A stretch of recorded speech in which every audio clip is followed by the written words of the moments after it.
मेनू दिखाओ। उपन्यास ऑनलाइन पूरा पढ़ें। उपन्यास बिन। उपन्यास सर्वनाश का लोहार अध्याय 391 रेशियो 391। अच्छी वाइब्स। सर्वनाश का लोहार सी 391 ratio 391। Good vibes age vibe of future. अध्याय 391 रेशियो 391। अच्छी वाइब्स। सेठ फिर से अशकोनीय कमरे में आया और मार्सेल एल्जा ड्रॉ को अलविदा कहा और फिर बटलर के पीछे पीछे चला गया। उसके दिमाग में आने वाले दिनों में किए जाने वाले कामों की भरमार थी। अब जबकि वह आधिकारिक तौर पर सबसे अतिरिक्त शक्ति स्रोत के रूप में जादुई क्रिस्टल का उपयोग कर सकता था, वह महंगी सामग्री को बर्बाद करने की चिंता किए बिना अधिक परीक्षण गोलेम बनाने में सक्षम होगा। इसके कारण वह निश्चित रूप से less than golem artisan greater than का स्तर फिर से ऊपर ले सकेगा और अगला कदम उठा सकेगा। जब वह मिनास मार लौटा तो एक उत्साहित पशु महिला पहले से ही उसका इंतजार कर रही थी। मुझे सब कुछ बताओ विस्तार से, उसने चमकती आंखों से आदेश दिया। उसे समझ नहीं आया कि वह इतनी उत्साहित क्यों थी, लेकिन वह खुशी-खुशी उसके साथ बैठ गया और उसे बताया कि क्या हुआ था। जब उसने मीना को बताया कि उसने राजकुमारी की कैसे मदद की, तो वह मुस्कुराई। उफ, क्यों? जब उसने उसकी पसलियों पर कोहनी से वार किया तो वह दर्द से कराह उठा। उसने अभी-अभी बातचीत का वर्णन किया था। तुम राजकुमारी के प्रति असभ्य थे। तुम्हें पता है कि मैं उसे पसंद करता हूँ। वह एक अच्छी इंसान है, इसलिए तुम्हें उसे कुछ ज्यादा सम्मान देना चाहिए। उसने अजीब तरीके से सिर हिलाया और कहानी जारी रखी। जब उसने आखिरकार कहानी खत्म की तो मीना अचानक खड़ी हो गई और उसे अपनी सीट से खींच लिया। आप क्या कर रहे हो? यही मेरा सवाल है। तुम इधर-उधर क्यों घूम रहे हो? हमें अभी जाकर तुम्हारे लिए कोई यंत्र लाना चाहिए। अभी क्यों? क्या आपको संगीत वाद्य यंत्र सीखने के लिए बहुत अभ्यास नहीं करना पड़ता? यदि आप मूल्यांकन में एक कवि के रूप में चमकना चाहते हैं, तो आपको जल्द से जल्द अभ्यास शुरू कर देना चाहिए। चलो एक संगीत वाद्य यंत्र की तलाश के लिए खरीदारी करने चलते हैं। उसने प्रेरित होकर उत्तर दिया। सेठ सिर्फ मुस्कुराकर ही रह गया जब वह उसे खींचकर ले जा रही थी। क्या ये वही नहीं थी जिसने उसे बैठने और बात करने के लिए कहा था? उसने उस कोमल हाथ का विरोध नहीं किया जो उसे टावर के केंद्र में सती लिफ्ट की ओर ले जा रहा था। Age vibe of future. दूसरों को सूचित करना, गोलेम या आइटम बनाना, ये सब अभी इंतजार कर सकता है। आइटम और गोलेम के साथ इधर-उधर घूमने के बावजूद सेठ ने पिछले हफ्तों में मीना और उसके दोस्तों को प्राथमिकता देना सुनिश्चित किया था। लोहार को इस तरह से अपना जीवन ज्यादा मजेदार लगा। उसने खुशी-खुशी काम का ख्याल छोड़ दिया और मीना के साथ भाग गया। हालांकि वह एक वाद्य यंत्र की तलाश में था, लेकिन आखिरकार यह एक डे थी। वे मिनास मार की सती इमारत से बाहर निकलकर डेल्टा की सड़कों पर टहलने लगे। ये पहले यहाँ खड़ी विलिस बिल्डिंग की तुलना में अधिक विनम्र थी और क्रोना साम्राज्य की स्थापत्य शैली की ओर अधिक झुकी हुई थी। इसके पूरा होने के बाद ये मैरी और उसके अधीनस्थ प्रशासन का राज्य बन गया। सतह पर शहर में कोई बदलाव नहीं हुआ था, लेकिन करीब से देखने पर पता चला कि कई दुकानें और स्टोर हैं जहां तरह की जादुई वस्तुएं मिलती हैं और उन पर अलग-अलग व्यापारी और एडवेंचर गिल्ड के चिन्ह लगे होते हैं। गिल्ड के लिए आउटलेट के रूप में फिरोजा एंविल कोई अनोखा विचार नहीं था, लेकिन अब इसमें बहुत ज्यादा प्रतिस्पर्धा थी। यही कारण था कि निको बूस ने आखिरकार सेठ की अनुपस्थिति के दौरान आधिकारिक तौर पर मिनास मार में शामिल होने का फैसला किया था। डेल्टा में आया आपदा ने उसके व्यवसाय को भारी नुकसान पहुंचाया था, और अब जब देशी और विदेशी व्यापारियों के अधिक और सस्ते उत्पाद बाजार में भर गए थे, तो उसने आखिरकार अपना खुद का स्टोर छोड़ने और सेठ में शामिल होने का फैसला किया था। लोहार ने अनिच्छा से दर्जी को अपने सुपरहीरो सूट को फिरोजी एंविल में बेचने की अनुमति दी थी, जब तक कि वह मिनास मार के लिए कपड़े का कवच बनाता। स्पेल वीवर की वस्तुओं को कवच के नीचे आराम से पहना जा सकता था और अगर सेठ ने उनमें आत्मा भर दी या होइन ने एक पावर न्यूक्लियस जोड़ दिया तो वे निष्क्रिय सुधार दे सकते थे। वे इधर-उधर विंडो शॉपिंग करते रहे, लेकिन विविधता और सामान में वृद्धि के बावजूद उन्हें डेल्टा में कुछ भी दिलचस्प नहीं मिला। हालांकि मीना के पास एक लक्ष्य था और सेठ ने उसका पीछा किया क्योंकि वह दानव जिले की ओर बढ़ रही थी। सेठ को एक स्पष्ट विचार था कि वह उसे कहां ले जा रही थी। जैसे राक्षसी भाटों के लिए एक प्रकार का लोहार जिला था, उसके बगल में वाद्य यंत्र बनाने वालों के लिए भी कुछ ऐसा ही था। ये वह स्थान था जहां वह बाद में भी जाना चाहता था, एक वाद्य यंत्र की तलाश में। मीना उसे राक्षसी वाद्य बाजार में ले गई। चूंकि कई राक्षस गुट प्रमुख व्यापारी थे, इसलिए राक्षस जिले में इस तरह के कई विशेष बाजार थे। तुम्हें इस जगह के बारे में कैसे पता? ओह, मैं एम्बर के साथ चलते हुए वहां से गुजरा था। एम्बर, तुम उसे कैसे जानती हो? सेठ ने उत्सुकता से पूछा। बार कॉलेज की शैतान लड़की ने कभी भी उसकी गर्लफ्रेंड को जानने का जिक्र नहीं किया था। आपके अपहरण के बाद वह मिनास मार आई थी, उस समय वह काफी चिंतित थी। तो वह लड़की भी चिंतित हो सकती है, सेठ ने बुदबुदाया। Age vibe of future. कई अलग-अलग स्टॉल पर जादू के कई तरह के यंत्र उपलब्ध थे। वे चीजें जो उन्होंने बनाई थी, वे चीजें जो उन्होंने खरीदी थी। इस्तेमाल किए गए सामानों के लिए भी कई स्टॉल थे, जिन पर प्रसिद्ध और पौराणिक राक्षसी कवियों, मानव कवियों या गायकों के निजी उपकरणों के साथ विज्ञापन किया गया था। वे सभी तरह के शीट संगीत को मोटे-मोटे ढेरों में बेचते थे। बंडलों में बिकने वाले पुराने वाद्य यंत्रों और गीतों की संख्या ही कवि के व्यवसाय की कठोर सच्चाई थी। कई लोगों ने कक्षाली और संगीतकार बनने की ख्वाहिश जताई, लेकिन उनमें से अधिकांश असफल रहे। सड़क पर संगीत बजाने वाले या कार्यशालाओं में सहायक बनकर रह जाने के कारण वे केवल अपना काम और वाद्य यंत्र बेच सकते थे, साथ ही बड़ा बनने का सपना भी। अक्सर वे अगले संभावित अवसर पर अपनी कक्षा बदल लेते थे। सेठ की लेस देन यंत्र महारत ग्रेटर देन ने उसे किसी भी वाद्य यंत्र को जल्दी से सीखने की संभावना दी, लेकिन लेस देन हथियार महारत ग्रेटर देन की तरह तत्काल उपयोग कौशल के स्तर पर निर्भर करता था, जो सेठ के लिए शुरुआती 0.4 था। इसका मतलब यह था कि मीना कुछ हद तक सही थी। अगर वह अपने गानों के साथ कोई वाद्य यंत्र बजाना चाहता था, तो उसे उसका अभ्यास करना होगा। जल्द से जल्द एक वाद्य यंत्र खरीदना सही विकल्प था, लेकिन उसे कौन सा वाद्य यंत्र लेना चाहिए? लेस देन यंत्र निर्माता ग्रेटर देन ने उसे उपकरणों का मूल्यांकन करने की अनुमति दी, लेकिन चूंकि उसका स्तर भी उतना ही कम था, इसलिए सेठ को इस बाजार में लगभग अंधा महसूस हुआ। बिल्ली वाली महिला के साथ घूमना और अलग-अलग वाद्य यंत्रों को आजमाना फिर भी मजेदार था। ऐसे कई अनोखे रूप थे जो बिजली के वाद्य यंत्रों की तरह ही जादू का इस्तेमाल करते थे। एक जादुई पियानो बोर्ड या गिटार जैसे बिना बॉडी वाले तार वाले वाद्य यंत्र। इनकी एकमात्र कमी यह थी कि इन्हें बजाने के लिए अतिरिक्त जादू की जरूरत होती थी। कुछ के लिए सेठ ने अपनी सूची में ब्लूप्रिंट देखे थे, लेकिन अभी तक एक बनाने की कोशिश नहीं की थी।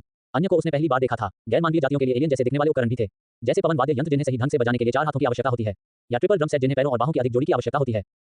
उन्हें बहुत सारे दिलचस्प और रोचक वाद्य यंत्र मिले और सेठ ने मीना के लिए थोड़ी देर तक हर एक को बजाने की कोशिश की। हालांकि उनमें से कोई भी उसे वास्तव में आकर्षित नहीं कर पाया। ऐसा तब तक था जब तक कि उसे एक विशेष उपकरण पर ध्यान नहीं गया। एक विशेष वीणा। यह एक राक्षस की खोपड़ी से बनी है जिसके लंबे काले सींग हैं, जिसका आकार ओमेगा जैसा है। खोपड़ी के बीच तार खींचे हुए थे जो ध्वनि निकाय के रूप में कार्य करते थे और सींगों के बीच एक बार बांधा गया था। यह उसका डिजाइन नहीं था जिसने उसका ध्यान खींचा। यह एक राक्षसी बाजार था। बहुत सारे वाद्य यंत्रों पर खोपड़ी के डिजाइन थे या वे हड्डियों और खोपड़ियों से बने थे। यह उन वाद्य यंत्रों के ढेर से बाहर भी नहीं निकल रहा था जिनमें ये फंस गया था। यह अहंकार से भरा एकमात्र वाद्य नहीं था जो उसने बाजार में देखा था। लेस देन वाद्य निर्माता ग्रेटर देन में अपने निम्न स्तर के बावजूद वह इसका पूरी तरह से निरीक्षण कर सकता था। सेठ का ध्यान इस बात पर गया कि उसमें आत्मा थी। लेस देन उसका गीत। Age vibe of future. अद्वितीय अहंकार। स्थायित्व 666। 1. स्व ट्यूनिंग। 2. स्व मरम्मत। 3. स्व खेल। 4. उपकरण निपुणता में जोड़ 50% दक्षता लाभ। 5. संगीत कौशल का जोड़ 80% प्रभाव। 6. बैलाड्स ऑफ ओज। 7. ओज की भीड़। यह उसकी खोपड़ी से बनाया गया है जो अपने समय के एक प्रसिद्ध दानव संगीतकार थे। संगीत के प्रति उनके कठोर दृष्टिकोण के कारण अक्सर यह विवादित रहा है। उनकी अंतिम इच्छा के अनुसार एक गुरु ने उनकी खोपड़ी से यह वीणा बनाई और उनकी आत्मा को इसके अंदर बंद कर दिया। आवश्यकताएं। ओज की मान्यता प्राप्त करें ग्रेटर देन। ओज के गीत ओज द्वारा अपने जीवन काल में रचे गए गीत तक पहुंच प्रदान करते थे। ओज के झुंड वीणा की हर झंकार के साथ राक्षस चमगादड़ों के झुंड को बुलाते थे जो दुश्मन पर हमला करने के लिए आगे बढ़ते थे। क्या तुम्हें उस चीज में दिलचस्पी है? तुम्हें उसे छोड़ देना चाहिए। भले ही उसमें अहंकार और अच्छे प्रभाव हों, लेकिन ये बिकता नहीं है क्योंकि इसे अपने मालिक को पहचानना पड़ता है। उसने आह भरी। क्या आप जानते हैं कि जब मैंने इसे बहुत सारे पैसों में खरीदा था तो मैं कितना खुश हुआ था और जब मुझे पता चला कि यह अनुपयोगी है तो मुझे कितनी निराशा हुई थी। कितना? सेठ ने विचलित होकर पूछा। उसने आत्मा के अहंकार से संवाद करने की कोशिश की, लेकिन वह इस हद तक गिर चुका था कि सेठ केवल भावनाओं को ही समझ सकता था, लेकिन स्पष्ट विचारों को नहीं। क्या तुम सचमुच इसे खरीदना चाहते हो? क्या इसने तुम्हें पहचाना? नहीं, लेकिन मैं इसे वैसे भी खरीदना चाहता हूं, सेठ ने कहा और तार बजाने की कोशिश की, लेकिन अद्वितीय वीणा चुप रही। उद्धरण चिन्ह डॉट डॉट डॉट 5 स्वर्ण, मुझे कम से कम अपने नुकसान की कुछ भरपाई करनी है। मीना थोड़ी उलझन में थी कि सेठ ने ऐसा उपकरण क्यों खरीदा जिसका वह इस्तेमाल नहीं कर सकता था, लेकिन लोहार ने केवल मुस्कुराकर कीमत चुका दी।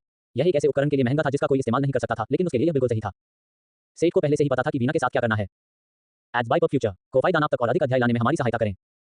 संपर्क क्रॉस साइट मैप दान करें। मेनू दिखाओ। उपन्यास ऑनलाइन पूरा पढ़ें। उपन्यास बिन। उपन्यास सर्वनाश का लोहार अध्याय 392 काम और बह जाना। सर्वनाश का लोहार C392 काम और उत्साह एड्स बाय पर फ्यूचर अध्याय 392 काम और बह जाना। सेठ और मीना ने साथ मिलकर दिन का आनंद लिया और शाम को मिनास मार लौट आए। दोनों को मैरी की डांट सहनी पड़ी कि भाग जाओ। ये पत्र ओरा से आया है। सेठ ने इसे उत्साह से लिया। ये नेडेल से था। सेठ ने शिल्पकार दर्जी को पफल्स के less than sky silk greater than का एक नमूना भेजा था। उसे उम्मीद थी कि दर्जी उसके लिए शर्ट और पैंट का एक नया सेट बनाएगा जिसे वह less than golden fleece greater than के नीचे पहन सकेगा। दुर्भाग्य से यह कोई अच्छी खबर नहीं थी। संक्षेप में नेडेल ने माफी मांगी। Less than sky silk greater than एक अनोखी सामग्री थी जिसे वह अपने कौशल से संसाधित नहीं कर सकता था। इसके लिए सटीक आवश्यकताओं की आवश्यकता थी। महान मैं भी तुम्हें यह बता सकता था। क्या मतलब है तुम्हारा? सेठ ने दूर संवेदन से उत्तर दिया। एक दर्जी को less than sky silk greater than के साथ काम करने के लिए हमारे भगवान के आशीर्वाद की आवश्यकता होती है। तुमने मुझे पहले क्यों नहीं बताया? अगर उसे पता होता तो वह पहले ही नेडेल को परेशान नहीं करता। तुमने नहीं पूछा तो स्काई सिल्क बेकार है। तुम क्या कह रहे हो? हमारी सबसे बड़ी धमकी को कम मत समझो। तुम्हें बस एक दर्जी की जरूरत है जो आशीर्वाद प्राप्त कर सके। रुको, क्या आप कह रहे हैं कि आप अपने भगवान का दिव्य आशीर्वाद दे सकते हैं? क्या तुम अंततः मेरी महानता को पहचानते हो? हाँ हाँ, पफल्स महान, उन सब में सबसे महान। उसने दुष्वप्न सेंटीपीड को शांत किया। किसी को आशीर्वाद देने के लिए आपको क्या चाहिए? सिर्फ दर्जी ही काफी है। आशीर्वाद के बाद वह less than sky silk greater than के साथ काम करने के लिए क्लास ले सकेगा। एड्स बाय पर फ्यूचर मैं दर्जी कहां से लाऊं? सेठ ने बड़बड़ाते हुए कहा। वे सिस्टम भगवान की हरकतों के कारण ओरा नहीं जा सकते थे। नेडेल को यहां आने के लिए कहना पहले से ही बहुत कुछ था, लेकिन अपनी कक्षा बदलने के लिए सिर्फ इसलिए कि सेठ को एक बेहतर जोड़ी पैंट चाहिए थी। क्या हमारे पास वह शराबी आदमी नहीं है? क्या आपने दूसरों के लिए सामान बनाने के लिए उस पर लेस देन प्राचीन कांस्य ग्रेटर देन और लेस देन स्वर्गीय कांस्य ग्रेटर देन नहीं फेंका? तुम्हारा मतलब निको बूझ है। ये सच था। सेठ ने उसे कुछ सामान बनाने और अपनी स्किल को समतल करने के लिए सामग्री दी थी। दर्जी शिल्पकार स्तर के शुरुआती चरण में था और मुश्किल से ही आकाशीय कांस्य के साथ काम करने में सक्षम था। जहां तक सेठ को पता था, बूझ के पास अभी तक दूसरा वर्ग नहीं था। अगर वे उसे 50वें स्तर पर ले जाते तो वह पफल्स के वर्ग को द्वितीय वर्ग के रूप में ले पाता। जब तक वह सहमत होता और वे तेजी से काम करते, शायद वह तब तक काम पूरा कर सकता था जब तक सेठ को जाना न पड़े। दर्जी को घर पर बुलाकर सेठ को एक और विचार आया कि वह less than sky silk greater than से क्या बनवाना चाहता था। अच्छा, हम ऐसा करेंगे। लोहार ने तुरंत बूझ से मुलाकात की और उसे नया खतरा दिखाया। हालांकि उनकी पसंद एक जैसी नहीं थी, लेकिन दर्जी सेठ से भी ज्यादा नई सामग्री के लिए पागल था।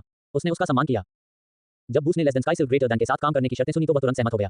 ऐसा लगा जैसे वह स्वर्ग में प्रवेश कर गया हो। वह न केवल महाकाव्य सामग्रियों के साथ काम कर सकता था, बल्कि उसे एक प्राचीन दर्जी वर्ग प्राप्त करने का मौका भी दिया गया था। उसे नहीं कहने के लिए बेवकूफ होना पड़ेगा। और इस तरह उसकी पीड़ा शुरू हुई, क्योंकि उद्गौर के दल उसे कालकोठरी से घसीटते हुए ले जा रहे थे ताकि उसे जल्द से जल्द 50वें स्तर पर पहुंचाया जा सके। इस बीच सेठ अपनी कार्यशाला में लौट आया और वहां अपना समय गोलेम पर काम करने और सर्वेरस को माल जमा करने में मदद करने में बिताया। हालांकि सबसे पहले उन्होंने अपने नए वीणा की देखभाल की ताकि वे जल्द से जल्द अभ्यास शुरू कर सकें। जब उन्होंने पहली बार इसे देखा तो उन्हें लगा कि उन्हें अपने पूर्ववर्ती की कोई वस्तु मिल गई है, लेकिन करीब से देखने पर पता चला कि यह ऐसी चीज नहीं थी। हाँ, किसी ने एक मृत व्यक्ति की आत्मा को पकड़ लिया और उसे उस व्यक्ति की खोपड़ी में सील कर दिया, लेकिन क्योंकि इसमें सेठ की कक्षा की तकनीकों का अभाव था, आत्मा समय के साथ खराब हो गई। ये मिट्टी के बर्तन बनाने जैसा था। अगर कटोरे को सही तरीके से जलाया और सील नहीं किया गया तो उसमें से पानी रिसने लगेगा। वैतरणी नदी के पानी के उपचार के बिना अंदर की आत्मा बस जंजीरों से बंधी हुई थी और समय के साथ खराब हो रही थी, बजाय इसके कि बहुत वस्तु में ऐसे रहती जैसे कि बहुत उसका शरीर हो। सेठ ने वीणा से क्षतिग्रस्त आत्मा को बाहर निकाला। लेस देन की आत्मा मध्यम महाकाव्य अहंकार क्षतिग्रस्त शिल्प सामग्री। एड्स बाय पर फ्यूचर एक महान कवि की प्राचीन आत्मा समय के साथ क्षरित ग्रेटर देन। आत्मा निकालने के बाद सेठ ने सबसे पहले लिरे के शरीर पर काम करना शुरू किया। खोपड़ी में उनके कारण कई दरारें थीं जिन्हें वह less than instrument maker greater than और लेस देन एनर्जी सर्कुलेशन तो ग्रेटर देन की मदद से ठीक करने में सक्षम था। उन्होंने क्रॉसबार स्ट्रिंग और टर्निंग बल्जेस को भी बाजार से खरीदे गए बेहतर क्रॉसबार स्ट्रिंग और टर्निंग बल्जेस से बदल दिया। फिर वह आत्मा की ओर मुड़ा। समय द्वारा किए गए नुकसान की मरम्मत के लिए उसने कई छोटी आत्माओं को डाला और आत्मा को परिष्कृत करना शुरू कर दिया। ये less than soul forging love 0.7 greater than की बदौलत अनलॉक किया गया विशेषाधिकार था। आत्मा को परिष्कृत करना उसी प्रकार था जैसे लोहार लगातार सामग्री को गढ़कर और मोड़कर लोहे या इस्पात में से अशुद्धियों को निकालकर उन्हें समरूप बनाते हैं। सेठ के मामले में इसका मतलब था यादें। आत्माएं ऊर्जा और स्मृति के टुकड़ों के बंडल थीं। आम आत्माओं में बहुत कम मूल यादें होती थीं जिससे वे किसी वस्तु पर विशेष प्रभाव प्राप्त करने के लिए बेकार हो जाती थीं, लेकिन अन्य आत्माओं को ठीक करने के लिए बहुत बढ़िया थीं। ओस की आत्मा को परिष्कृत करके वह उसमें डाली गई बेकार यादों से छुटकारा पाने में सक्षम था, लेकिन वह वर्तमान यादों को व्यवस्थित करने में भी सक्षम था। इस तरह वह क्षतिग्रस्त आत्मा को एक हद तक ठीक करने में सक्षम था और उम्मीद है कि अहंकार को उस स्थिति में वापस ला सकेगा जिसके साथ वह संवाद करने में सक्षम था। ये भी एक अच्छा अभ्यास था। ओस का व्यक्तित्व अभी भी वैसा ही था, बस समय के साथ वह फीका पड़ गया था। सेठ को उम्मीद थी कि अधिक अनुभव के साथ वह अपनी उच्च गुणवत्ता वाली आत्माओं में अहंकार को बहाल करने में सक्षम होगा। उनके पास 2 लक्ष्य थे जिन्हें वह जाने से पहले निश्चित रूप से हासिल करना चाहते थे। उनमें से एक लक्ष्य आत्माओं को शुद्ध करना था। आत्मा से निकाले जाने के बाद क्षतिग्रस्त स्मृति के टुकड़ों को जलते अंगारों की तरह जलते हुए देखकर सेठ को आत्मा में स्पष्ट रूप से अधिक उत्कृष्टता देखने को मिली। वह आत्मा को परिष्कृत करने और अहंकार को पुनर्स्थापित करने में सफल हो गया था। आप कौन हैं? सेठ को जवाब तब मिला जब उसने टेलीपैथी से संवाद करने की कोशिश की। आवाज कर्कश और थोड़ी उलझन भरी थी, जैसे कोई लंबे सपने से जागा हो। मेरा नाम सेठ है। मैंने तुम्हारी आत्मा की मरम्मत की है। तुमने क्या किया? मेरी आत्मा? रुको, क्या मैं मर गया हूँ? दफुक, एक आत्मा को कैसे पता नहीं चला कि मैं मर चुका हूँ? क्या ये हो सकता है कि वह भूल गया हो? मैं तो बस मजाक कर रहा हूँ। अपना चेहरा देखो तो तुम्हारे पास भी ऐसा ही हुनर है और तुमने मेरी आत्मा की मरम्मत कर दी। धन्यवाद। खैर, मेरे पास अपने कारण थे। क्या आप एक महान संगीतकार बनने के लिए मेरी मदद चाहते हैं? एड्स बाय पर फ्यूचर 2 ठीक है, मुझे वापस वीणा में डाल दो और हम ऐसा कर सकते हैं। सेठ ने उसको वापस यंत्र में धकेल दिया और उसे स्टाइक्स के पानी में डुबो दिया। अरे वाह, यह क्या है? यह अच्छा लग रहा है। मैं इसकी आदत डाल सकता हूँ। अरे मुझे बाहर मत ले जाओ, ये बस अच्छा हो रहा था। अब आपकी आत्मा समय के साथ खराब नहीं होनी चाहिए। सेठ ने उल्लेख किया और वीणा की पुनः जांच की। लेस देन ओस का गीत। अद्वितीय अहंकार स्थायित्व 666। 1 स्वर ट्यूनिंग। 2 स्व मरम्मत। 3. स्वखेल। 4. वाद्य यंत्र निपुणता में जोड़ 75% दक्षता लाभ। 5. संगीत कौशल का जोड़ 100% प्रभाव। 6. बैलाड्स ऑफ ओज। 7. ओज की भीड़। अपने समय के प्रसिद्ध दानव संगीतकार ओज की खोपड़ी से बनाया गया। संगीत के प्रति उनके कठोर दृष्टिकोण के कारण अक्सर ध्रुवीकरण होता था। रहस्यमय तरीकों से उनकी आत्मा को उनकी खोपड़ी से बने एक वीणा में बंद कर दिया गया था। शिल्पकार स्मिथ के हाथों से नवीनीकृत। आवश्यकताएं। ओज की मान्यता प्राप्त करें ग्रेटर दैन। आत्माओं की मरम्मत के बाद कुछ विकल्पों में काफी सुधार हुआ था। और आपका क्या इरादा है? एक महान संगीतकार बनना चाहते हैं, एक सुपरस्टार, एक कलात्मक किंवदंती। मैंने अपनी लोहार कक्षा के पूरक के रूप में इस कक्षा को चुना। यह अनोखा है, ये धातु है, मुझे ये पसंद है, मैं मदद करूंगा। और इस तरह सेठ को एक बहुत ही बातूनी अहंकारी की मदद मिली। वह नहीं जानता था कि यह एक सकारात्मक विकास था या नहीं। एड्स बाय पब फ्यूचर को फायदा तक और अधिक अध्याय लाने में हमारी सहायता करें। संपर्क क्रॉस साइट मैप दान करें। मेनू दिखाओ। उपन्यास ऑनलाइन पूरा पढ़ें। उपन्यास बिन। उपन्यास सर्वनाश का लोहार अध्याय 393 मेरे काम के अंत में प्रतीक्षा करें। सर्वनाश का लोहार C393 मेरे काम के अंत में प्रतीक्षा करें। पब फ्यूचर द्वारा विज्ञापन अध्याय 393 मेरे काम के अंत में प्रतीक्षा करें। अगले कुछ दिनों में सेठ ने अपना कुछ और समय वीणा बजाने के अभ्यास में बिताया। ओज वैसे तो बहुत बातूनी था, लेकिन जब वीणा सीखने की बात आई तो उसने बहुत मदद की। ये सिर्फ आइटम के प्रभाव के बारे में नहीं था, बल्कि संगीत के मामले में ओज एक महान शिक्षक थे। वह न केवल सेठ को बता सकते थे कि उन्होंने क्या गलत किया है, बल्कि तुरंत उन्हें यह भी दिखा सकते थे कि इसे सही तरीके से कैसे किया जाए। चूंकि वीणा उसका शरीर था, इसलिए वह सेठ को दिखाने के लिए उसके दोषपूर्ण भागों को बजाकर उन्हें प्रदर्शित कर सकता था। वे जो गाने इस्तेमाल कर रहे थे वे ओज के थे। ओज के गीत सच्चे शैतानी कवियों के संगीत थे, जिनका उद्देश्य सहयोगियों का समर्थन करना या विरोधियों को नुकसान पहुंचाना था। हर बार जब वह अभ्यास करता था, लोग सुनने के लिए उसके आसपास इकट्ठा होने लगते थे। हालांकि राक्षसी भाषा आमतौर पर गैर राक्षसों के कानों के लिए कठोर होती है, लेकिन जब इसे जादुई वीणा की पूरी और अलौकिक ध्वनियों के साथ गाया जाता है, तो यह वास्तव में अपने राक्षसी आकर्षण को प्रकट करता है। विशेषकर चिमेरा, जिन्हें संगीत का बहुत कम ज्ञान था, इस नए अनुभव से बहुत प्रभावित हुए और इसके कट्टर प्रशंसक बन गए। ओज के साथ काम करने से न केवल उनकी लेस देन वाद्य कला ग्रेटर देन का स्तर बढ़ा, बल्कि उनकी लेस देन गायन ग्रेटर देन और लेस देन राक्षस भाषा ग्रेटर देन में भी सुधार हुआ। बाद में तो उनकी मातृभाषा का स्तर भी बढ़ गया। यद्यपि बहुचर्चित दानव वीणा के साथ काम करना थकाऊ था, लेकिन इससे सेठ को अपनी नींव मजबूत करने में मदद मिली। इस बीच पफल्स ने निको को आइविस का आशीर्वाद दिया। ये सेठ के आइविस के निशान के समान एक विशेषता थी। जबकि सेठ डेमन लिरे के साथ फंस गया था, निको बूस को उसे 50 स्तर तक ले जाने के लिए कालकोठरी के माध्यम से घसीटा गया था। ये दर्जी के लिए दोगुना बुरा था, क्योंकि उसे पता नहीं था कि प्राचीन वर्ग लेने से पहले उसे 50 स्तर तक क्यों पहुंचना था। राजकुमारी से मुलाकात और नेडेल के पत्र के आने के कुछ दिन बाद अल जलसर अचानक कार्यशाला में घुस आया। सेठ उस समय विशालकाय हड्डियों के एक समूह के साथ छेड़छाड़ कर रहा था। ओह अल, क्या हो रहा है? मैंने सुना है कि आप आसमानी रेशम से वस्तुएं बनाने के लिए बूस का उपयोग करने जा रहे हैं। हाँ, पब फ्यूचर द्वारा विज्ञापन। यदि आप वादा करते हैं कि शिल्पकार बनने के बाद आप मुझे आसमानी रेशम का एक वस्त्र देंगे, तो मैं आपको एक रहस्य बताऊंगा। मैं तुम्हें वैसे भी एक देने वाला था, तो बताओ। तुम्हें तो वैसे भी देर सवेर ये पता चल ही जाना था। क्या तुम्हें पता है कि मैंने इस बर्तन को बनवाने पर क्यों जोर दिया? उसने अपने कम कपड़ों वाले शरीर और उभारों की ओर इशारा करते हुए कहा। क्या यह इसलिए नहीं था कि आप जब तक चाहें रेड लाइट एरिया में रह सकें? सेठ ने रूखे स्वर में पूछा। उद्धरण चिन्ह डॉट डॉट डॉट। मैं इसे इनकार नहीं करूंगा, लेकिन ये सबसे बड़ा कारण नहीं था। तो इसे इतना बड़ा रहस्य मत बनाओ। अगर तुम मुझे बताना चाहते हो तो बताओ। ठीक है, सामान्य गोलेम के विपरीत आपका बढ़ सकता है। आपका क्या मतलब है? मेरा मतलब है कि गोलेम के विपरीत जो केवल चलती हुई चीजें हैं, या निम्न श्रेणी के मरे हुए लोग जो स्थिर रहने के लिए अभिशप्त हैं और कभी भी मजबूत नहीं बन सकते हैं, वे स्वाभाविक रूप से किसी भी जीवित जानवर या खिलाड़ी की तरह बढ़ सकते हैं। आपको कोई अंदाजा नहीं है कि जब मैं एक लेच था, तब की तुलना में उसके जैसे जीवित शरीर होने से मैं कितना बेहतर हो गया। सेठ ने आखिरकार अपने हाथों में पकड़ी हड्डी को दूर रखा और उसकी तरफ देखा। इससे बहुत कुछ समझ में आ गया। अगर गोलेम खिलाड़ियों या जानवरों की तरह बढ़ सकते और उनका स्तर बढ़ा सकते, तो सेरबेरस को मजबूत आत्मा या शक्तिशाली कोर की जरूरत नहीं होती। Less than golem artisan greater than के सबसे बुनियादी गोलेम भी मजबूत और प्रभावी बन सकते हैं यदि वे अनुभव प्राप्त करके विकसित होते हैं। कोई यह सोचने के लिए इच्छुक हो सकता है कि सेठ का अब तक का काम बेकार था, लेकिन वह जानता था कि ऐसा नहीं था। उसके पूर्ववर्ती ने भी गोलेम के शरीर को अनुकूलित करने पर काम किया था। निश्चित रूप से एक साधारण गोलेम समय के साथ मजबूत हो सकता है, लेकिन शरीर जितना अधिक कुशल होगा, बाद में विकास उतना ही तेज और अधिक होगा। जादूगरनी सही थी। किसी समय सेठ को खुद ही पता चल जाता। बस उसने अभी तक गोलेम के साथ कोई वास्तविक युद्ध परीक्षण नहीं किया था। क्या उसे गोलेम को ओथगॉड की टीमों के साथ कालकोठरी में भेज देना चाहिए? नहीं, उसके पास एक बेहतर विचार था। हाल ही में चिमेरास मिनासमार में शामिल हुए थे। वे सभी डेल्टा के नागरिक बन गए थे और सिस्टम में शामिल हो गए थे। अब वे नए वर्गों और कौशलों को प्राप्त करने के लिए सुरक्षित रूप से कालकोठरी पर छापा मार सकते थे। दुर्भाग्य से चिमेरा को घर से अंधेरे और तंग जगहों का गहरा आघात था। ये वर्णन अधिकांश कालकोठरियों पर फिट बैठता है। उन्हें खुले आसमान के नीचे यात्रा करने की आदत हो गई थी। सेठ उन्हें वाई सिटी की दिशा में पहाड़ों का पता लगाने के लिए भेजने के बारे में सोच रहा था। दरअसल ये मैरी का एक नया व्यवसाय उद्यम के रूप में विचार था। वाई सिटी के लिए एक व्यापार मार्ग खोलने की कोशिश करना। रास्ते में कई बड़े और अछूते तहखाने थे जो शुरू से ही बढ़ते जा रहे थे। यही कारण था कि शहरों के बीच का रास्ता इतना खतरनाक और राक्षसों से भरा हुआ था। न केवल कालकोठरियों से संभावित लाभ आकर्षक थे, बल्कि यदि वे किसी आधुनिक मार्ग जैसे राजमार्ग या मैग्लेव कनेक्शन को साफ करने और उस पर कब्जा करने में सफल हो जाते, तो वे इसका उपयोग करने के लिए लोगों से टोल भी ले सकते थे। सेठ को एक बात बहुत अच्छी तरह पता थी। अगर निगमों ने वास्तव में व्यापार के लिए टेलीपोर्ट का उपयोग करना शुरू कर दिया, तो सिस्टम चर्च मुनाफे का एक बड़ा हिस्सा ले लेगा। वह इसे अनुभव से जानता था। मैरी सही थी। अगर मिनास मार उन्हें जमीनी रास्ते से सस्ता और सुरक्षित विकल्प दे तो बहुत पैसा कमाया जा सकता है। फिर भी यह एक बेहद खतरनाक प्रयास था और सेठ को यकीन नहीं था कि क्या वह चिमेरा को ऐसे खतरनाक मिशन पर भेजने के लिए तैयार है। उसे चिंता थी कि अगर उसने उन्हें इतना बड़ा काम दिया तो चिमेरा मिशन के लिए अपनी जान कुर्बान कर देंगे।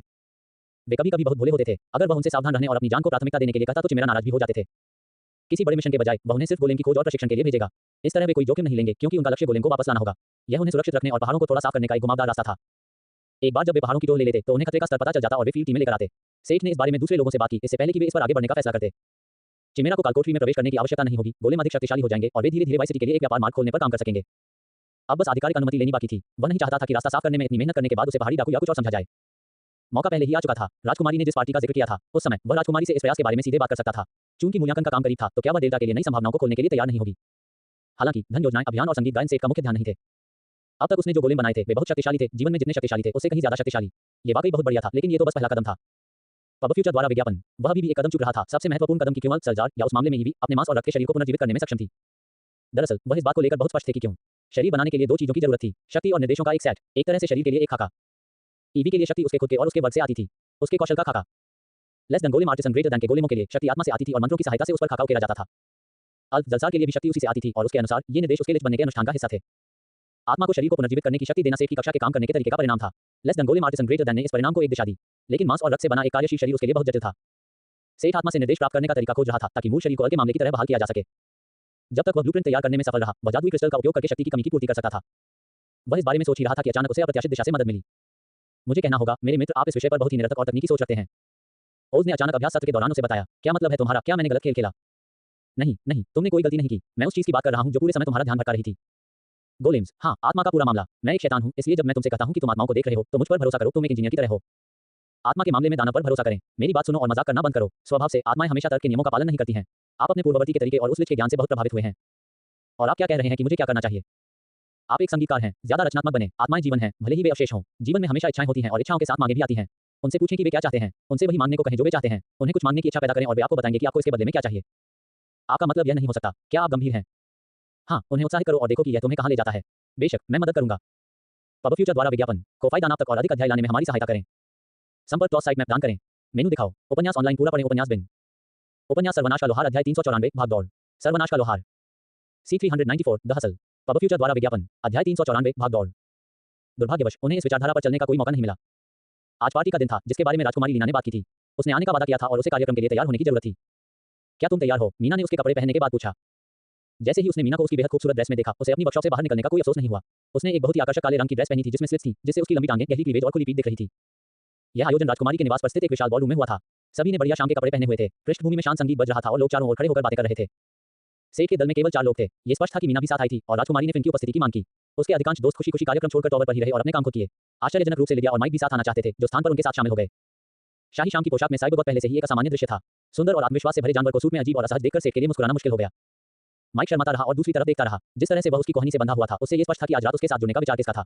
दूसरी तरफ लिडिया ने चमकते हुए मुस्कुराया और अपने साथी के संघर्षों को अनदेखा कर दिया। हो लिडिया, क्या तुमने अपने लिए एक बिल्ली का बच्चा पकड़ लिया? उसने चिढ़ाते हुए कहा। मेरे पास एक महान रोल मॉडल था। उसने सेठ के पास मीना की ओर इशारा किया। मैं जानता था कि आप एक सभ्य व्यक्ति हैं। उन्होंने प्रशंसा की।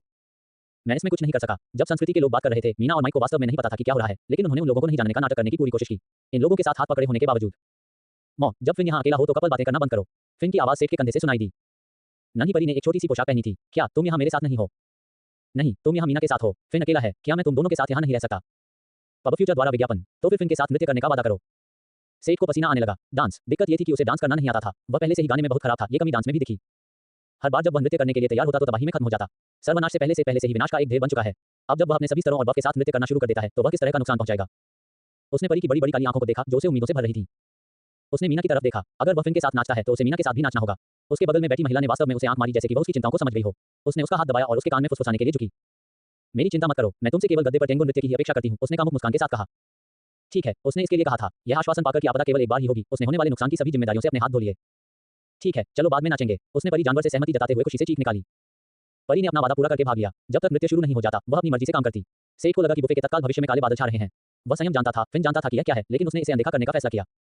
कमरे में सेठ को अपने दोस्तों के अलावा केवल एल्जा, मासिल, ड्रॉ और राजकुमारी ही पता थी। दूसरा व्यक्ति जिसके बारे में वह जानता था वह टूर्नामेंट का मिस डेमन था। बाकी सभी अजनबी थे।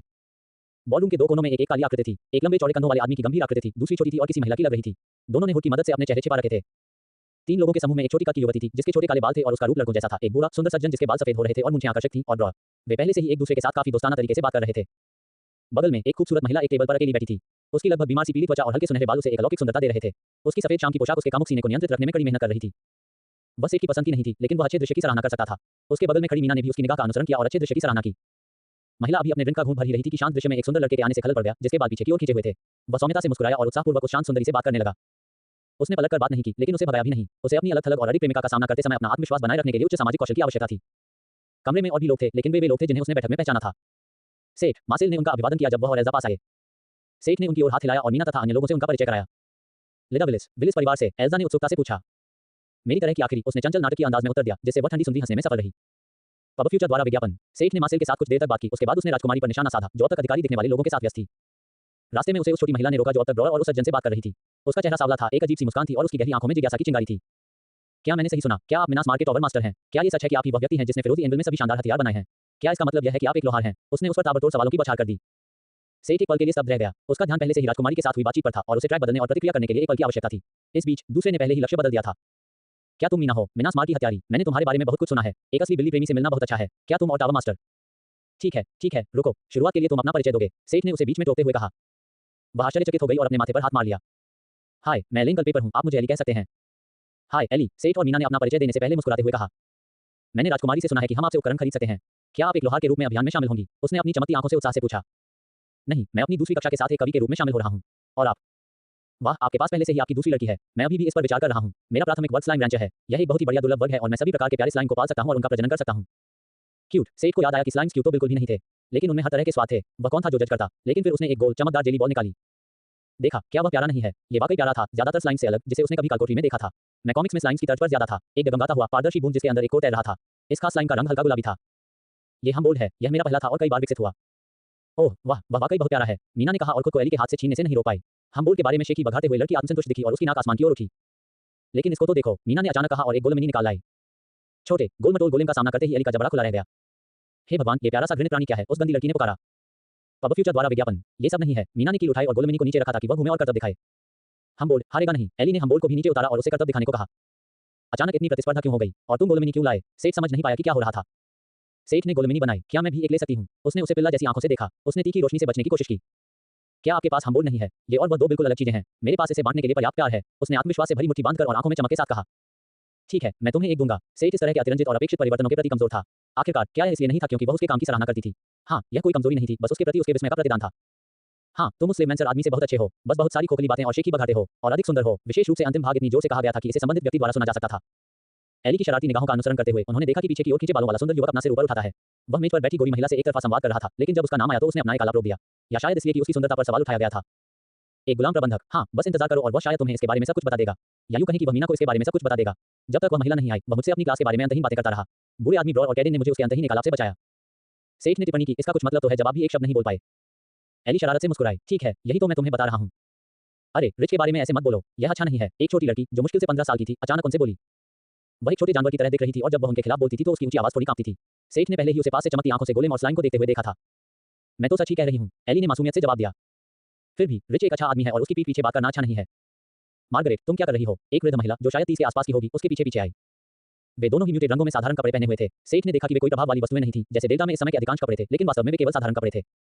उसने रिच के बारे में बुरी बातें कहीं, लड़की ने कहा और एली की ओर इशारा किया। लोगों की ओर इशारा मत करो मार्गरेट, महिला ने डांटा और लड़की का हाथ नीचे कर दिया। मैंने केवल इतना कहा था कि उसे अपने बारे में शेखी बघाड़ना पसंद है और सेठ अधिक सुंदर है। उस पतली लड़की ने अपने दिल पर हाथ रखकर अधिकारपूर्वक उत्तर दिया। महिला अजीब तरह से मुस्कुराई। कृपया उसे माफ कर दीजिए, वह अभी भी बच्ची है, वह सब कुछ नहीं समझती है और जब बात मालिक की आती है तो वह थोड़ी ज्यादा सुरक्षात्मक हो जाती है। महिला ने माफी मांगी और लड़की को वहां से ले गई। सेठ को उस पर थोड़ा तरस आया। वह गोलमिनी और हमबोल्ड से काफी मोहित हो गई थी। पब फ्यूचर द्वारा विज्ञापन कोफाई दानाप तक और अधिक अध्याय लाने में हमारी सहायता करें। संपर्क टॉस साइट मैप दान करें। मेनू दिखाओ। उपन्यास ऑनलाइन पूरा पढ़ें। उपन्यास बिन। उपन्यास सर्वनाश का लोहार अध्याय 395 पैर का नुकसान। सर्वनाश का लोहार C395 पैर का नुकसान। पब फ्यूचर द्वारा विज्ञापन अध्याय 395 पैर का नुकसान। दोनों के चले जाने के बाद कुछ देर के लिए अजीब सी खामोशी छा गई। फिर एली ने एक और स्लाइम निकाली और लड़कियां फिर से गोलमिनी और स्लाइम के बारे में बातें करने लगी। सेठ ने अंततः लीना से संपर्क करने का अवसर प्राप्त किया। टावर मास्टर, फिन कहाँ है? उसने उनका अभिवादन किया और निराश होकर पूछा क्योंकि वह अपने मुख्य अतिथि को नहीं देख पाई थी। वह पहले ही भाग गई। सेठ ने स्पष्ट रूप से बुफे की ओर इशारा किया। मैं समझ गया, क्या आप पहले ही अन्य प्रतिभागियों से मिल चुके हैं? उन्होंने मुस्कुराते हुए कहा, मैं एली से मिला जो स्लाइम फॉर्म है। और आप क्या सोचते हैं? मुझे लगता है वह दिलचस्प है। मैं उपकरण उपलब्ध कराने के बारे में बात कर रहा था। मुझे नहीं लगता कि मेरे पास उसके लिए बहुत कुछ है। मिना स्मार्ट के पास केवल एक ही कैमर है और इवान ने मेरे द्वारा बनाई गई अधिकांश वस्तुओं को ले लिया है जो एक कैमरा संग्रहण के लिए उपयोगी हैं। उसने आंख भरी। क्या तुम उसके लिए कुछ नहीं बना सकते? मेरे पास एक अच्छा विचार है। क्या आप पहले मेरा प्रस्ताव सुन सकते हैं? ओह, यह क्या है? सेठ ने वाई सिटी के लिए दक्षिण पूर्व की ओर एक व्यापार मार्ग खोलने की मिना स्मार्ट की योजना का वर्णन किया। उन्होंने यह नहीं बताया कि ऐसा करने के लिए वे किन बलों का इस्तेमाल करेंगे। आप क्या सोचते हैं? मुझे लगता है ये दिलचस्प है। उसने एक विनोदी मुस्कान के साथ उत्तर दिया, उसके पहले के स्वर को दोहराते हुए। बचकाना, फिन ने अचानक बगल से टिप्पणी की। अरे, क्या तुम बुफे में नहीं थे? राजकुमारी ने चौंक कर पूछा और बुरी तरह शर्मा गई। पब फ्यूचर द्वारा विज्ञापन। उसने सेठ को ऐसी गलत नजर से देखा जैसे उसने उसके साथ धोखा किया हो। मैंने नहीं सोचा था कि मेरी महिला इतनी बचकानी होगी, फिन ने निराशा भरे स्वर में कहा, जिससे लीना का दिल छलनी हो गया। नहीं, फिन सुनो, परी जानवर को विंगमैन के रूप में देखते हुए वे जल्द ही व्यापार मार्ग के बारे में एक समझौते पर पहुंच गए। मैरी बाद में विवरण को सुझाने के लिए उसे संपर्क करेगी। बदले में सेठ ने प्रतिभागियों के लिए व्यक्तिगत आइटम बनाने पर विचार करने का वादा किया। उसे ब्रॉय, एल्जा, मार्सेल को शुरू में ही लेस करने में कोई आपत्ति नहीं थी। एली भी एक अच्छी लड़की लग रही थी। बाकी लोगों के बारे में क्या? वह उन्हें स्टोरेज से सामान बेच सकता था, लेकिन क्या वह उनके लिए कुछ बनाने में अपना समय बर्बाद करेगा, यह अनिश्चित था। वह फिन को राजकुमारी के पास छोड़कर मीना के पास लौट आया। एज को जल्द ही अपनी गलती का एहसास हुआ और उसे परी को राजकुमारी के साथ अकेला छोड़ने का पछतावा हुआ। लीना मंच पर आई। चूंकि सभी लोग यहाँ हैं, इसलिए मैं सभी से कुछ कहना चाहूंगा। एक छोटे से भाषण के साथ भोज आधिकारिक तौर पर शुरू हो गया और डांस फ्लोर खुल गया। ये फिन का काम था। उसे राजकुमारी के साथ छोड़े हुए 5 मिनट से भी कम समय हुआ था। कोई रास्ता नहीं था कि परी गीक फिन को इतनी आसानी से जाने दे। वह एक भयानक नर्तक था, लेकिन वादा तो वादा ही था। कम से कम वह परी के पैरों पर पैर नहीं रख सकता था क्योंकि वह उड़ रही थी। फिन पहले से ही डांस फ्लोर पर इंतजार कर रहा था। सेठ के दिल पर एक हल्का सा बोझ उतर गया जब उसने सुना कि संगीत आधुनिक क्लब संगीत था और शास्त्रीय नहीं। उसे क्लब में नृत्य करने की तुलना में शास्त्रीय नृत्य के बारे में कम जानकारी थी। अजीबोगरीब और अस्पष्ट नृत्य चालों के साथ वह उस परी के करीब पहुंचा जो उसका इंतजार कर रही थी। उसने देखा कि संगीत बनाने और लड़ाई का प्रशिक्षण लेने के बाद से उसका नृत्य बहुत बेहतर हो गया था। रास्ते में वह केवल कुछ लोगों से टकराया। आप आए, मैंने वादा किया था, है ना? भले ही मुझे खुद को शर्मिंदा करना पड़े, उन्होंने कहा और उनके अंग संगीत के साथ बेतरतीब ढंग से हिलने लगे। कोई चिंता नहीं, फिन नेतृत्व करेगा। वह तब तक नहीं समझ पाया कि वह क्या कहना चाह रही थी जब तक उसने उसे सोने की अंगूठी निकालते नहीं देखा। तुम्हें वह पंख कहां से मिला? रुको, बहुत देर हो चुकी थी। उसने पहले ही less than arcane gold greater than से बनी अंगूठी पहन ली थी। ये सेठ द्वारा पहले किए गए प्रयोगों में से एक था जिसमें शिल्पकार स्तर के विशालकाय जादू का उपयोग किया गया था। एक सामान्य व्यक्ति 3 मीटर लंबे विशालकाय व्यक्ति में बदल सकता है। हालांकि इस मंत्र में बहुत अधिक जादू का प्रयोग किया गया था और ये थोड़ा अस्थिर था। मुझे ये कार्यशाला में मिला। अब फिन और सेठ नृत्य कर सकते हैं। नहीं, उसने निराशा में कहा जब सेठ अभी भी एक विशालकाय की तरह उसके ऊपर खड़ा था। फिन बड़ा हो गया था, एक प्राथमिक विद्यालय के बच्चे के आकार का। पब फ्यूचर द्वारा विज्ञापन। ओह, फिन, सेठ अपनी योजना के विफल होने पर बच्चे के आकार के फिन को बड़बड़ाते हुए देखकर खुद को रोक नहीं सका। ऐसा लगता है कि उसने पहले इसका परीक्षण नहीं किया था। परी की बड़ी काली आंखों में आंसू बहने लगे। हाँ, वहाँ, कोई बात नहीं फिन, हम ऐसे ही नाच सकते हैं। लेकिन मैं तो चाहता था, और अब मैं उड़ने के लिए बहुत भारी हो गया हूँ। गोलमिनी, हम बोल, यह आज शाम की सबसे प्यारी चीज थी। उसने उसे कसकर गले लगाया और उसे ऊपर उठाया। तुमने बहुत कोशिश की, द्वितीय फिन ने किया। कोई बात नहीं, फिन, मेरे साथ सामान्य रूप से बात करो। तुम्हें पता था, ओह प्लीज, तुम्हें लगता है कि तुम्हारा प्यारा अभिनय एकदम सही है। मैंने तुम्हें नशे में धुत होकर जुए में राक्षसों को लूटते हुए देखा है। उसने उसे चिढ़ाते हुए कहा, चलो बस नाचते हैं और मौज मस्ती करते हैं, चाहे ये कितना भी शर्मनाक क्यों ना हो। आखिरी हिस्सा उसने केवल अपने मन में कहा। ठीक है, ये हरकत अजीब थी और लोग जल्द ही उस अजीबोगरीब डांस कपल से बचने लगे क्योंकि सेठ लोगों से टकरा गया। इससे पहले कि लोग उनके चारों ओर सुरक्षा घेरा बनाते, उसने एक से ज्यादा पैर तोड़ दिए। हालांकि फिन और सेठ को मजा आने लगा। जब परी अपने असली आकार में वापस आ गई तो वह उसके सामने उड़ गई और उन्होंने अजीबोगरीब मूल नृत्य चालों का आदान प्रदान किया। डांस फ्लोर से बाहर उद्धरण चिन्ह डॉट डॉट डॉट। मुझे उम्मीद नहीं थी कि वह इतना अजीब व्यक्ति होगा, एली ने मीना से कहा जब वे दोनों को खुलकर खेलते हुए देख रहे थे। वह कभी-कभी ऐसा ही करता है। तुम भी बहुत बेहतर नहीं हो। मुझे लगता है कि यह अच्छा है कि लोग इस तरह का पक्ष रख सकें, भले ही हम जिस तरह की दुनिया में रहते हों। मीना मुस्कुराई और सेठ को अपनी आंखों से ओझल नहीं होने दिया। फिन को इस तरह बढ़ता देख बिल्ली वाली महिला को कुछ विचार आए। अगर सेठ उस तरह की अंगूठी बनाने में माहिर हो जाए, उसने सोचा और अपने होंठ चाटे। तुम कुछ अश्लील सोच रहे हो, एली ने मुस्कुराते हुए कहा। नहीं, मैं नहीं जानती, चुप रहो, उसने शरारती मुस्कान के साथ कहा। उनकी खुशियों में किसी और की बातचीत ने खलल डाल दिया। मीना के समझदार बिल्ली के कान आसानी से उनकी बातें सुन रहे थे। पब फ्यूचर द्वारा विज्ञापन। ये लड़का रिच से भी अधिक सुंदर है। वह देखने में अच्छा है, लेकिन बेवकूफों की तरह नाचना निश्चित रूप से खतरे की घंटी है। हाँ, अच्छे चेहरे का क्या मतलब है अगर आप खुद को इस तरह शर्मिंदा करते हैं। रिच को देखो, वह कितना सुंदर नृत्य कर रहा है। अगर वह पागल जोड़ी न होती तो सबकी निगाहें उस पर होती। महिलाओं का एक समूह फुसफुसाते हुए सेठ की ओर इशारा कर रहा था। एली ने बिल्ली हत्यारे की आंखों को तेज होते देखा और महिलाओं के समूह की ओर देखा। हालांकि उसके पास सेठ की मूल्यांकन वाली आंखें नहीं थीं, वह उन साधारण कपड़ों को पहचान सकती थी जिनमें किसी भी सिस्टम प्रवर्धन की कमी थी। गुलाम बनाने वाले की हफीज, स्लिम रैंचर को पीछे की ओर खींचे बालों वाला सुंदर लड़का पसंद नहीं था। उसने उसके साथ कोई गलत काम नहीं किया था, लेकिन उसका आक्रामक व्यवहार, शेखी बघाना और उसे गुलाम बनाने की कोशिश करना उसे बुरी तरह से परेशान कर रहा था। विशेषकर अंतिम भाग, इससे कोई मदद नहीं मिली कि उसके साथ के लोग, लड़के और लड़कियां, बिना किसी स्पष्ट कारण के उस लड़के के प्रति गंभीर रूप से आकर्षित थे। मीना की गहरी निगाहें किसी की नजर से छिपी नहीं रहीं और उनमें से एक युवती करीब आ गई। तुम उन डरावनी आंखों से क्या देख रहे हो? क्या तुम्हें लगता है कि तुम उन बिल्ली के कानों के साथ विशेष या प्यारे हो? अच्छी ड्रेस के बावजूद वह बहुत ही खराब दिख रही थी और ड्रेस के कारण उसके शरीर पर कई निशान थे। ऐसा लग रहा था कि वह प्रलय से पहले भी लोगों से लड़ने और उन्हें डराने की आदी थी। मैं क्या देख रही हूँ? एक दिमागहीन लाशों का समूह, उसने कहा और उसकी हत्या की मंशा उस गुंडे जैसी महिला पर हावी हो गई। महिला की आंखें डर से चौड़ी हो गईं। उसने बोलने या चीखने की कोशिश की, लेकिन उसकी आवाज उसके गले में अटक गई। वह दबाव के कारण घुटनों के बल बैठ गई क्योंकि उसके दिमाग में मौत के दृश्य भर गए थे। 70 के स्तर के करीब एक हत्यारे की हत्या की मंशा हंसी की बात नहीं थी। मीना ने कुछ सेकंड बाद ही अपनी हत्या की मंशा वापस ले ली। जो कुछ पल का था, वह महिला को घंटों जैसा लग रहा था। वह पसीने से लथपथ थी और जोर-जोर से सांस ले रही थी। जब उसने मीना की ओर देखा तो उसकी आंखें डर से भर गई थीं, जो ऐसी लग रही थी जैसे कुछ हुआ ही न हो। तुमने उसके साथ क्या किया? उसके साथ ही दौड़ते हुए आए। मीना ने कोई जवाब नहीं दिया और केवल बाहें उठाकर मासूमियत का नाटक किया। एली ने आगे बढ़ने से पहले सिर्फ एक पल सोचा। गोलमिनी प्यारी है, बिल्ली के कान प्यारे हैं, पंख प्यारा है, प्यारापन न्याय है। उसने अपना पक्ष चुना। ऐसी स्थिति में आप क्या बात कर रहे हैं? आपके दोस्त को अचानक घबराहट का दौरा पड़ा है और आपकी पहली प्रतिक्रिया दूसरों को दोष देना है। आपको उसे किसी शांत कमरे में ले जाना चाहिए या कुछ और करना चाहिए। स्लाइम रैंचर ने सही कहा। क्या तुम वही बदतमीज लड़की नहीं हो जो अमीर बनने के लिए पागल हो गई थी? एक ने अचानक उसे पहचान लिया। क्या आप वही महिला नहीं है जो डांस फ्लोर पर लूनी के साथ आई थी? एक अन्य ने मीना को याद किया। मैं समझ गई, तुमने हमारी बात सुन ली। क्या ये तुम्हारे प्रेमी का मजाक उड़ाने का बदला है? तीसरी लड़की अचानक बोली, जिसकी जीभ से जहर टपक रहा था। जब मीना ने उन पर हत्यारे के लेस देन अवलोकन ग्रेटर देन का इस्तेमाल किया तो महिलाओं की रीढ़ की हड्डी में एक बौछार सी दौड़ गई, जिससे उन्हें ऐसा महसूस हुआ जैसे वे किसी शिकारी का सामना कर रही हों। ये तो मानना ही पड़ेगा कि वे औसतन 50 स्तर की नहीं थी। हालांकि ये लगभग 20 स्तर ऊपर की मीना का सामना करने के लिए पर्याप्त नहीं था। उन्हें अंतर महसूस हुआ क्योंकि मूल्यांकन कौशल ने उनके सभी रहस्यों को उजागर कर दिया। यह अभी खत्म नहीं हुआ है। तीसरे दर्जे के गुंडे ने एक घिसी-पिटी लाइन कही, इससे पहले कि महिलाएं अपने असभ्य दोस्त को उठाकर भाग जाएं। पब फ्यूचर द्वारा विज्ञापन। कोफाई दानाव तक और अधिक अध्याय लाने में हमारी सहायता करें। संपर्क टॉस साइट मैप दान करें।